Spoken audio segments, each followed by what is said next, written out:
Chapter 2. Night is turned into day. Soon the children left the town and came to a road. The big yellow moon was out, and they could see the road very well. "We must walk fast," said Henry. "I hope the baker and his wife don't wake up and find us gone." They walked down the road as fast as they could. "How far can you carry Benny?" asked Violet. "Oh, I can carry him a long way," replied Henry. But Jessie said, "I think we could go faster if we woke him up now. We could take his hands and help him along." Henry stopped and put Benny down. "Come, Benny," he said. "You must wake up and walk now." "Go away," said Benny. "Let me try," said Violet. "Now, Benny, you can play that you are a little brown bear and are running away to find a nice warm bed. Henry and Jessie will help you, and we'll find a bed." Benny liked being a little brown bear, and so he woke up and opened his eyes. Henry and Jessie took his hands, and they all went on again. They passed some farmhouses, but the houses were dark and quiet. The children did not see anyone. They walked and walked for a long time. Then the red sun began to come up. "We must find a place to sleep," said Jessie. "I am so tired." Little Benny was asleep, and Henry was carrying him again. The other children began to look for a place. At last, Violet said, "Look over here." She was pointing at a big haystack in a field near a farmhouse. "A fine place, Violet," said Henry. "See what a big haystack it is." They ran across the field toward the farmhouse. They jumped over a brook, and then they came to the haystack. Henry was still carrying Benny. Jessie began to make a nest in the haystack for Benny, and when they put him into it, he went to sleep again at once. The other children made nests. "Good night," said Henry, laughing. "It is good morning, I should think," replied Jessie. "We sleep in the day and we walk all night. When it is night again, we'll wake up and walk some more." The children were so tired that they went right to sleep. They slept all day, and it was night again when they woke up. Benny said at once, "Oh, Jessie, I'm hungry. I want something to eat." "Good old Benny," said Henry. "We'll have supper." Jessie took out a loaf of bread and cut it into 4 pieces. It was soon gone. "I want some water," begged Benny. "Not now," said Henry. "You may have some water when it gets dark. There is a pump near the farmhouse. But if we leave the haystack now, someone will see us."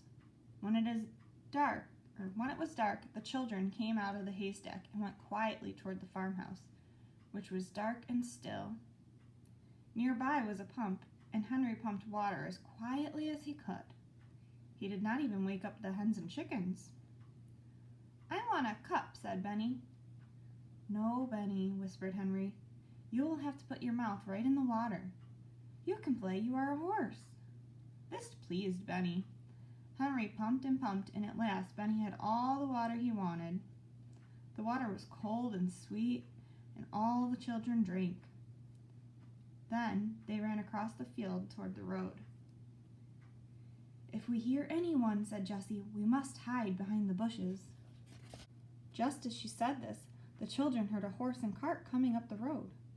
"Keep very still, Benny," whispered Henry. "Don't say a word." The children got behind the bushes as fast as they could, for they did not have much time to hide. The horse came nearer and nearer and began to walk up the hill toward them.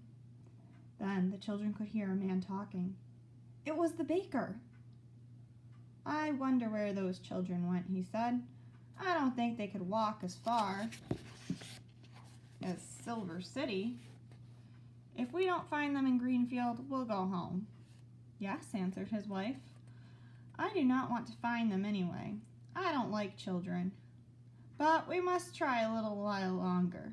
We will look for them in Greenfield, and that's all." The children watched until the horse and cart had gone down the road. Then they came out from behind the bushes and looked at each other. "My, I am glad those people did not see us," said Henry. "You were a good boy, Benny, to keep still. We'll not go to Greenfield." I wonder how far it is to Silver City, said Jessie. The children were very happy as they walked along the road. They knew that the baker would not find them. They walked until 2 o'clock in the morning, and then they came to some signs by the side of the road. The moon came out from behind the clouds, and Henry could read the signs. Greenfield and Silver City. The one sign says Greenfield is this way, he said. The other sign points to Silver City. We don't want to go to Greenfield. Let's take this other road to Silver City. They walked for a long time, but they did not see anyone. Not many people come this way, I guess, said Henry. But that is all the better. Listen, said Benny suddenly. I hear something. Listen, said Violet. The children stood still and listened, and they could hear water running. I want a drink of water, Henry, said Benny. Well, let's go on, said Henry, and see where the water is. I'd like a drink, too. Soon the children saw a drinking fountain by the side of the road.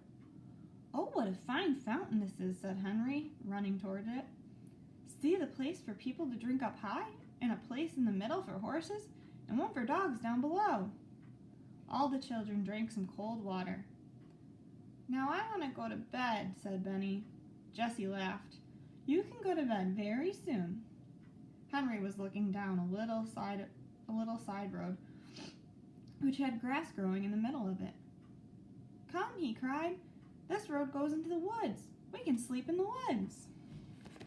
This is a good place, said Jessie as they walked along. It is far away from people. You can tell that by the grass in the road. And it will be near the drinking fountain, said Violet. That's right, cried Henry. You think of everything, Violet. It is almost morning, remarked Jessie, and how hot it is. I'm glad it is hot, said Henry, for we must sleep on the ground. Let's find some pine needles for beds. The children went into the woods and soon made 4 beds of pine needles. I hope it's not going to rain, said Jessie as she lay down. Then she looked up at the sky. It looks like rain, for the moon has gone behind the clouds. She shut her eyes and did not open them again for a long time. More clouds rolled across the sky, and the wind began to blow. There was lightning also, and thunder, but the children did not hear it. They were all fast asleep. And that's the end of chapter 2.